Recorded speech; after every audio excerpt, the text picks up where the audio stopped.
Hello and welcome to the Galloping Gurus, your home for daily horse racing analysis, race previews and expert insights. If you enjoy our content, make sure you hit the subscribe button so you never miss an update. Or for even more in-depth analysis, join the Galloping Gurus membership club at gallopinggurus.com, where you'll receive our exclusive race analysis before the markets even open, giving you access to our thoughts ahead of the day's racing. It's all about getting that value, and if you get it the day before, then you'll certainly be getting exactly that. Ciao, ciao. Hello. Hey, mate.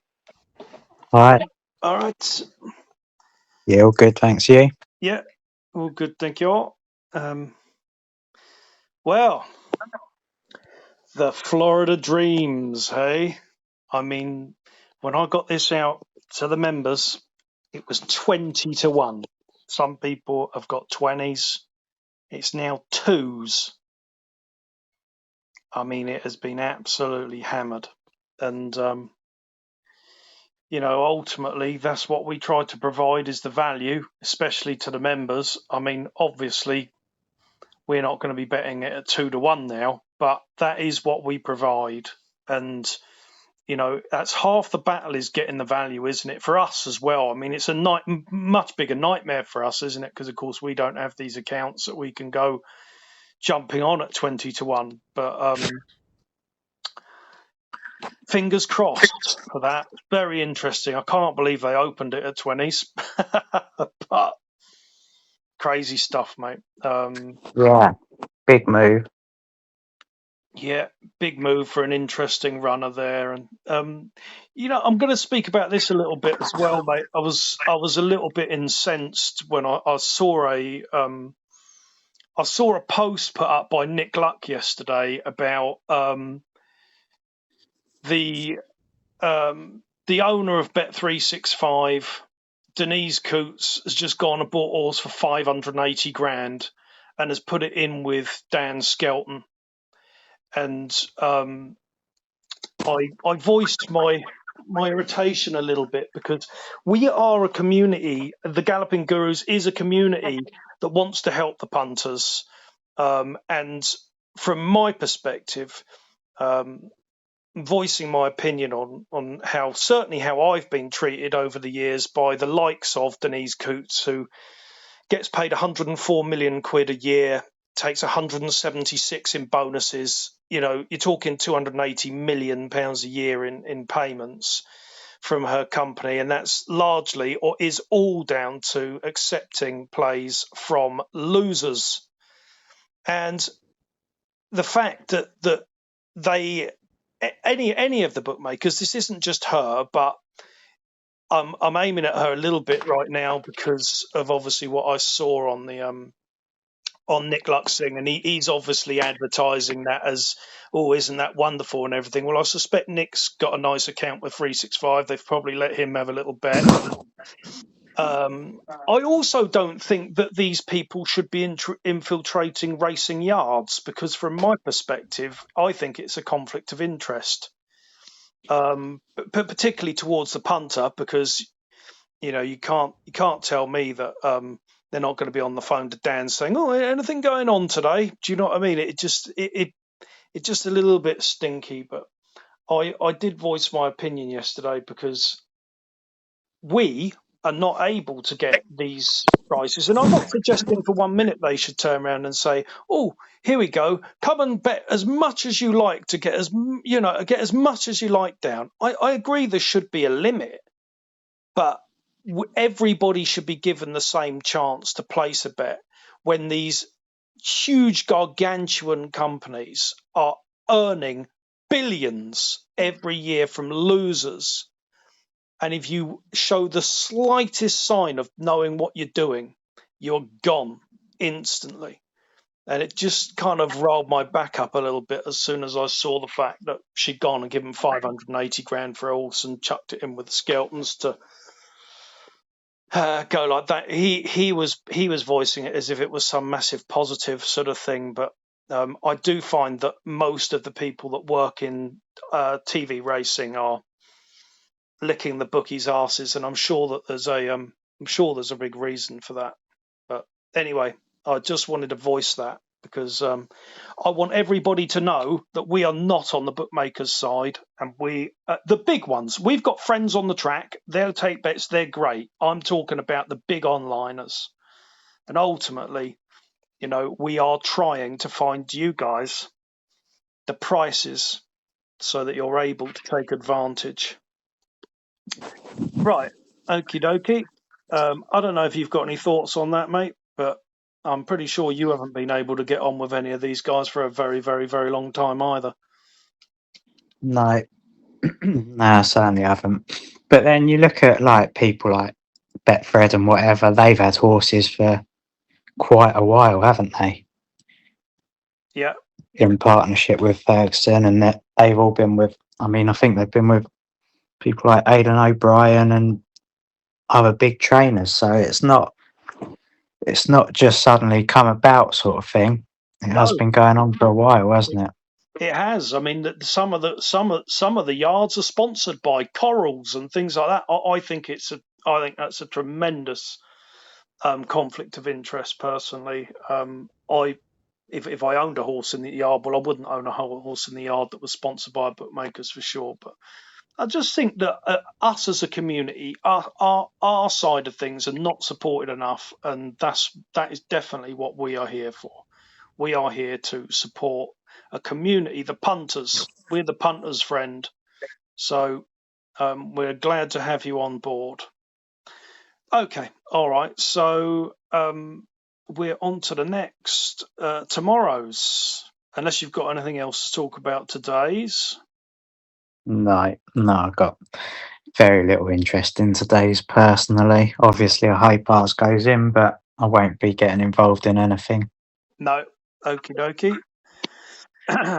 Well, I must tell you, mate, I am stuck for tomorrow. Really, I've got some stuff written down, but I really haven't got anything that I'm chasing around. So, I mean, we can start. Should we start at Kempton? Let's leave that till the end because Okay. there's a bit I want to say on it. So Yeah. Okay. So, do you want to start at Wolverhampton then? I've got nothing at Wolverhampton, but you might. I don't have too much. No, I think there was. I was just going to say in the 3 o'clock, it'll be favourite and short. I suspect Diamond in the Dark, but Billy dropped his whip on this at Fosslas. Right. I don't know if you noticed that watching the replay, but it was narrowly beaten. And had he not dropped his whip, I suspect it would have won. So interesting, just because of that happening, really. Yeah. Yeah. I think that was a day when Lerwick won for us, and yeah, this was the first race Right. of the day. So that was a bit interesting. Not to back it, but just that happened and probably cost him the race. Yeah. He's won over the course and distance as well. So I mean, you know that he goes on the all weather and so on and so Yeah, forth. likely to be favourite and probably short. But Currahy would have a little chance in there as well for Stuart Williams, I think. Yeah. We didn't completely dismiss that. And there wasn't a lot in there I fancied, really. No. Al Shamali returning from a break for Tony Carroll, I'd probably take that on if I were to get involved, which I wouldn't. No. I'd just watch it to see if Diamond in the Dark made amends for last time, really. Yeah. Okie dokie. All right. And then the only race I've got a small interest in would be the 4:35. Okie dokie. Thought Book of Life was a little bit interesting, drawn in 9, so he'd have to get in from that draw. But if he did, I think he'd have a chance. I think there'll be one or two that go forward. I think On Key will go forward. He's drawn in 10. And if you get the horses on the inside pushing forward as well, then it could create a decent pace for Book of Life to get a draft in. Yeah. Plenty of these are struggling for form down, especially down the bottom of the weights. So I don't think it's the most competitive race, and I would expect Book of Life to be a decent price. Yeah. So it's not one I'd be going mad about, really. But bearing in mind he likes the track, Yeah.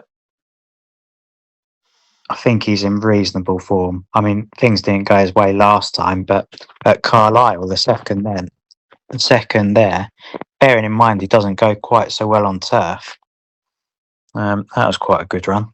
Yeah. Okay. And he's not been seen at Wolverhampton since May, when he was fourth of 57, now of 54. He was second of 57 the time before that. So I just think each way you might have a small chance. It would be a very small bet for me if I did get involved. But like you say, there wasn't loads of interest on the card, and that was a small one for me. Yeah. Okay. Good stuff. Yeah, we did. We stuck him up in the Windsor, didn't we? And Yeah, we did. Yeah, and he was. I think he was a little bit unlucky, wasn't he? Really.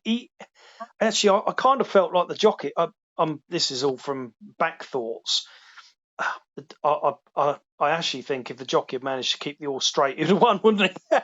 Yeah, he did wander about all over the place, didn't he? Yeah, it was pretty infuriating that he didn't win that day. But yeah, I can certainly see your thoughts to it, absolutely. And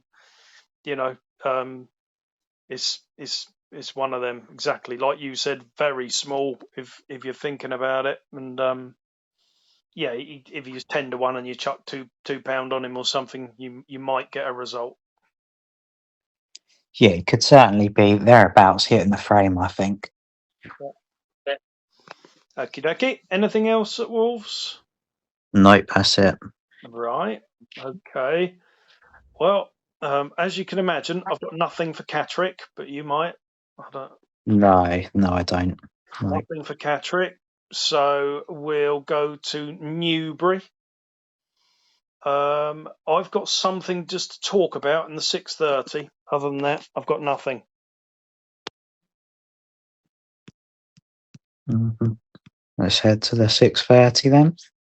Okie dokie. I've said Electric Dreams forecast to be 14s and Abundant forecast to be 10s. Both ran reasonable races last time out at Goodwood in a Class 3 0-90, where they were both drawn poorly and were basically wide throughout and not able to run their best, although both were eye-catching to a degree. And in fact, Abundant finished a gallant 5th, only beaten 3rd, and Electric Dreams was beaten just 4.5 lengths, but was doing some good late work. Got double figures for the pair of them. You could potentially just put a couple of pounds on each one. It's not. I'm not jumping up and down about it, but they were both horses that I was interested in dropping in grade and could still have some upside about them. I don't know what you thought about it in there. The Cloud Forest looks like quite a nice horse, but I kind of thought at the prices, those two for me would be very smallly interesting. Yeah. Electric Dreams could go well, couldn't it? Yard have been in form for a long time now. Yeah. Sheen Murphy taking the ride. Yeah. Don't see why that wouldn't be worth a small go. You've got horses in form in the race, haven't you? It's quite competitive. Yeah, it is. Yeah, that's for sure. But yeah, they were big prices. That's how I would play. I'm just saying that's how I would play the race. Big prices. If I was going to play the race and I could get 10s or bigger for both of them, I'd just have a couple of pounds on each one for a bit of interest. That's it. It's by no means. These two are Baramas. Get your bloody wallet out, But so there we go. I've got nothing else at Newbury. Then have you got something else along the line? No, I'd be interested to see how Empirical goes. We spoke about him last time. We spoke about him before, and we put him up, didn't we? 2 runs back. Oh, that was lovely, wasn't it? Yeah. At Nottingham when he won easily. Won again at Ayr off 76, and I think the horse he beat has gone in. Did it go in at Windsor? I'll just take a look. Yes, yeah, colour band went in. Yeah, Beat Knight's Gold, and Knight's Gold has won since too.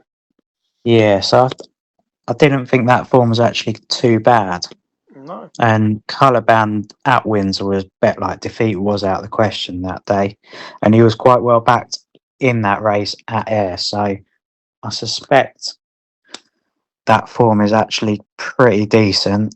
I mean, you've got Livermore and won easily at Newmarket last time. Terry Kent got the team rolling. Callum Rodriguez rides, could be anything, that horse, but it'll probably be quite short, and I don't necessarily think it'd be one to be charging into. No. Edwin Hubble, not really a massive fan of that, if I'm honest. Just won a 3-runner race the last day, and one of the horses didn't run their race at all. So effectively down to a 2-runner race. I'd be looking to take that on. Yeah.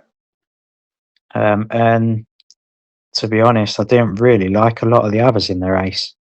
No. When I say I didn't like a lot of them, I didn't like any of them.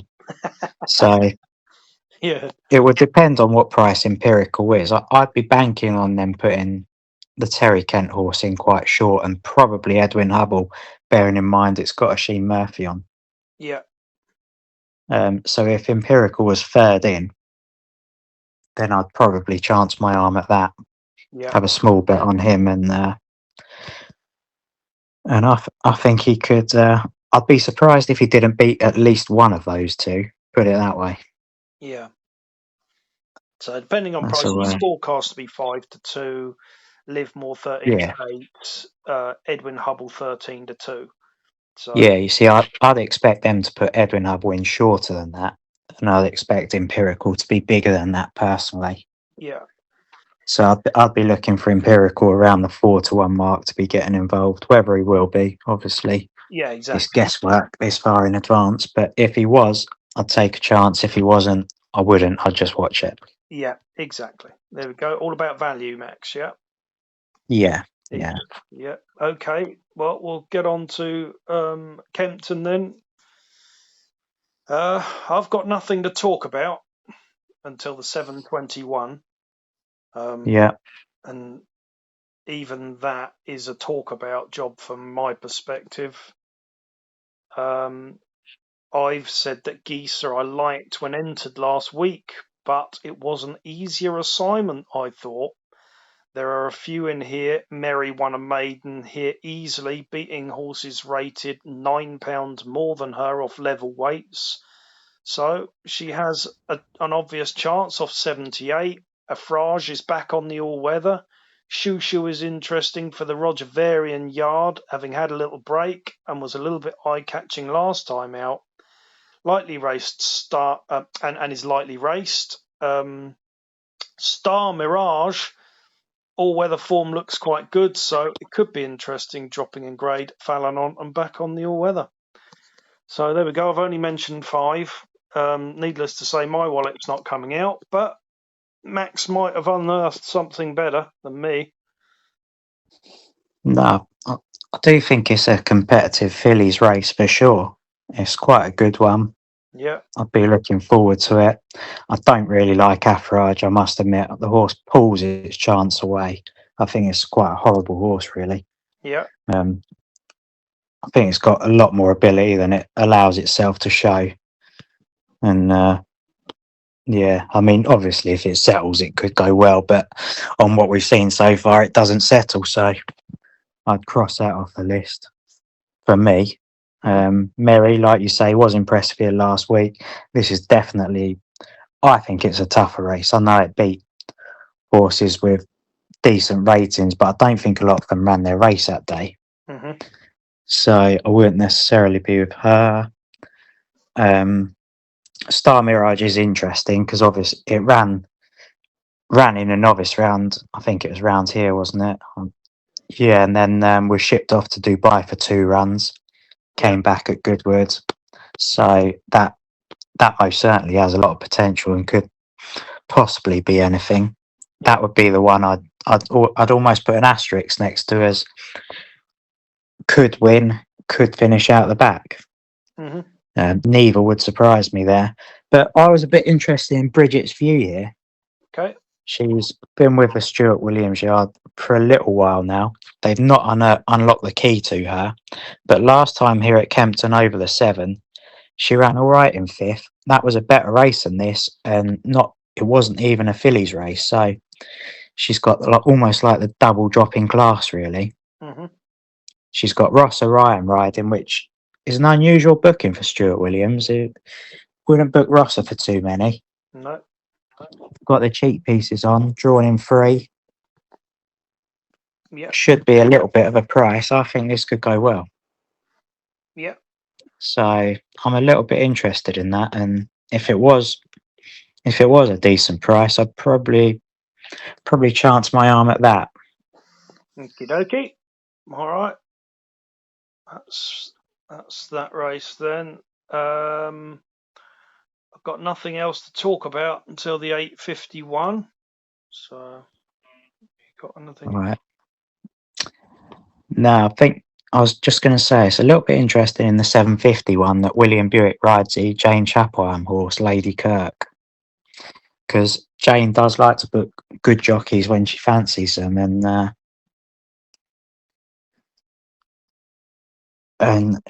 that this must signal that she fancies it really, because I can't imagine William Buick would be overly pleased in riding one that's got no chance. No.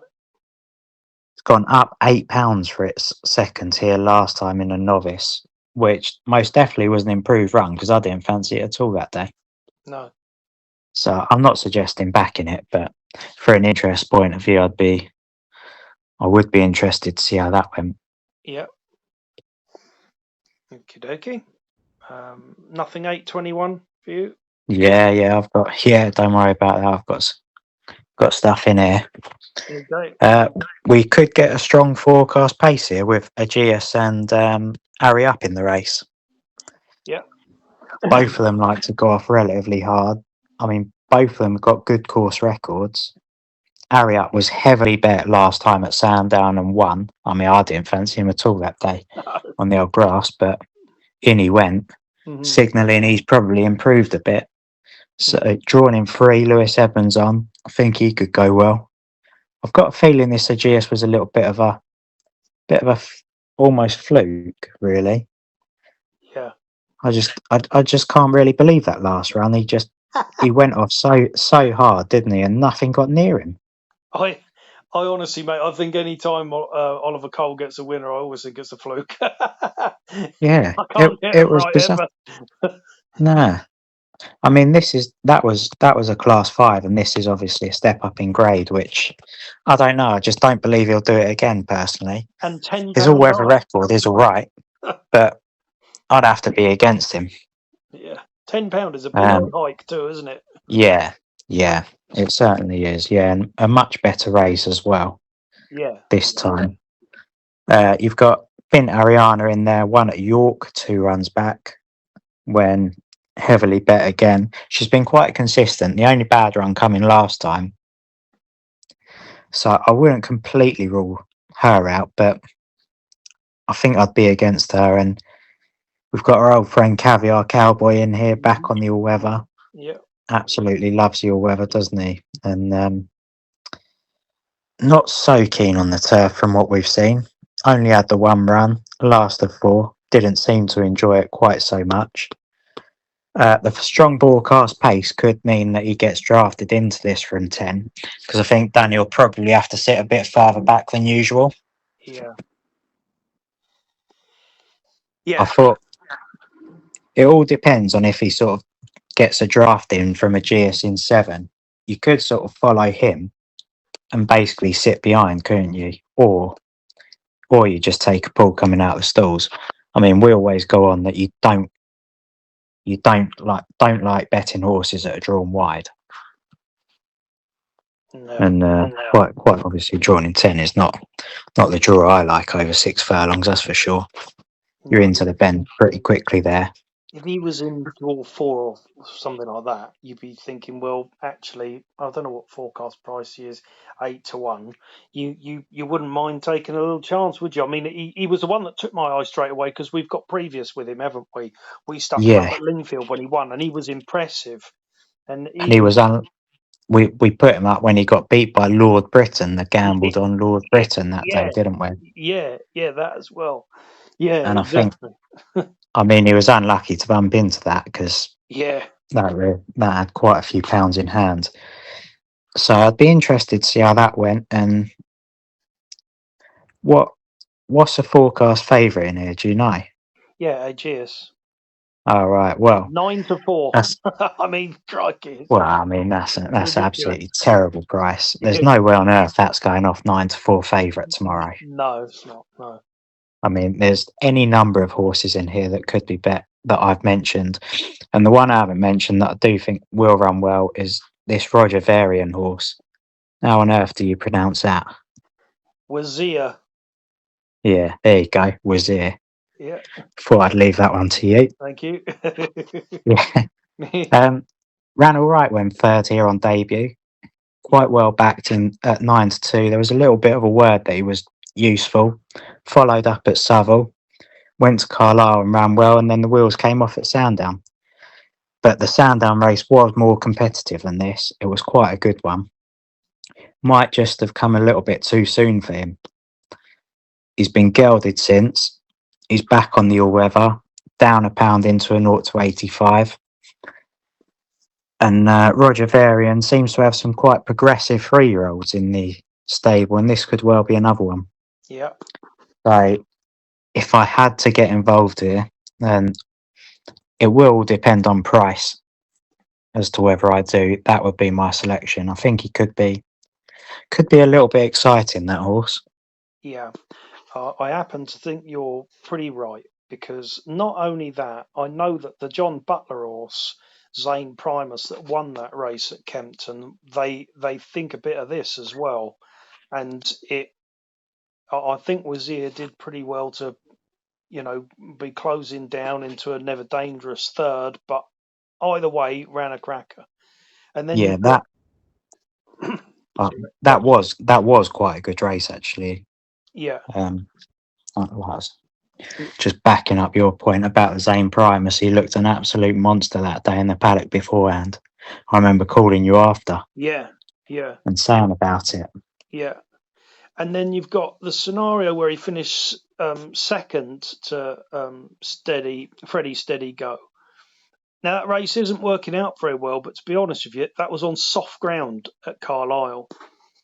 So I think you can probably chuck that out, I would think. And then, like you said, the race at Sandown was much better. It's a back on the all-weather sort of thing, really, here, isn't it? And had a break. And gelded. It certainly could be interesting. It has got a good draw. You're in draw 2. Yeah, that was part of it. Yeah. Bearing in mind it's a competitive race, Yeah. I think you probably do want a good draw here, which would lead me towards him. Yeah. And Harry up in 3 will probably go storming along, won't he? I would have thought. So you could draft in off him, couldn't you? You could just sort of be a length or 2 behind him, I would have said. Yeah. So I'd be quite excited about the race as a whole. And if you could get a decent price about Wazir, I'd be interested. Yeah. There we go. Yeah, exactly. And I mean, the Roger Varian yard I think they've been in good form this year, actually. I think they're back on the up after that huge upset of losing all the horses for Sheikh Obeid. I think they're just bringing themselves back together again, aren't they? And I mean, the last 14 days, 7 winners from 19. He's on a 36.8% strike rate. They are in good form, and they have been for a while now, haven't they? Yeah, I mean, this season, when you think that horse we saw at Kempton a couple of weeks back, what was his name? Began with K, didn't it? Yeah, I'm just going to find it. Was it a couple of weeks ago? Was it? Yeah. Oh yeah, Cockburstow. Blimey. Yeah. Yeah. I mean, unleashing something like him, they've got him to look forward to. Looks a group horse in the making.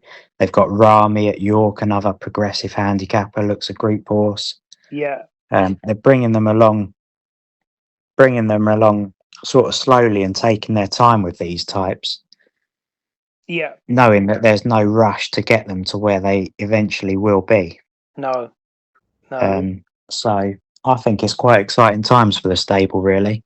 I do, and do you know what, mate? I think he handled himself very well when that all happened. I actually I like the yard. I think he's a good trainer personally.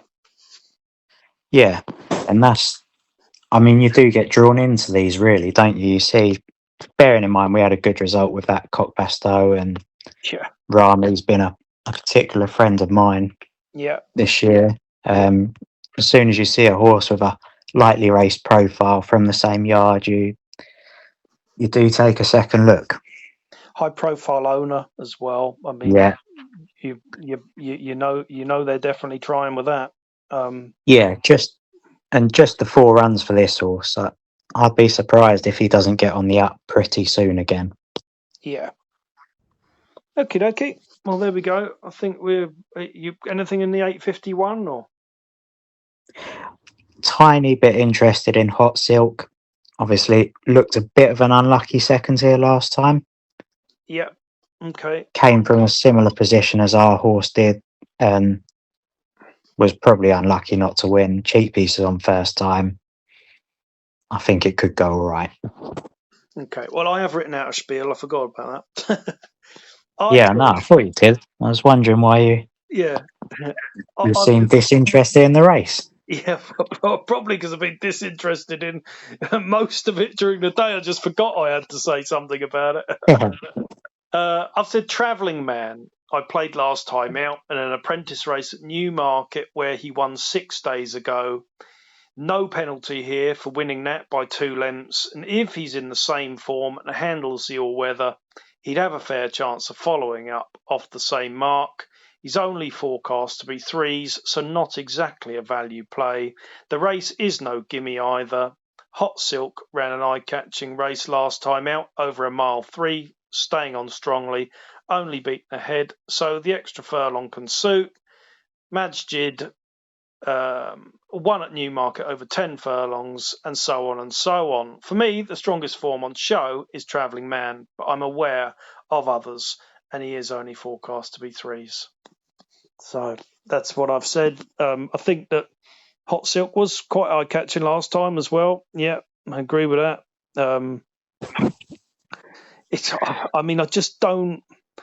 I don't have anything, because we're a value.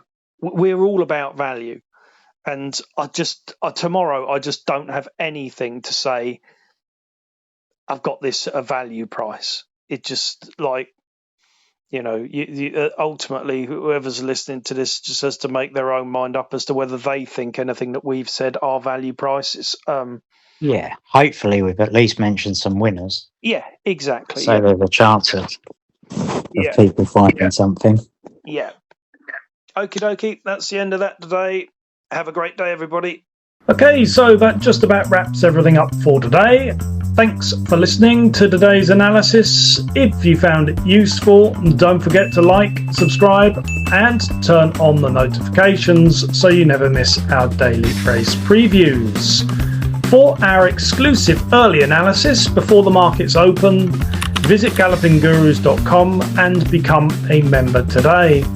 We mostly rely on people's kindness to donate for our hard work, so if you feel like you got something out of our analysis or out of our content, please don't hesitate to go to the gallopinggurus.com website and hit that donate button. No matter how big or small, we appreciate your support. Be lucky, everyone. Enjoy the racing, and we'll see you in the next one. Ciao, ciao for now.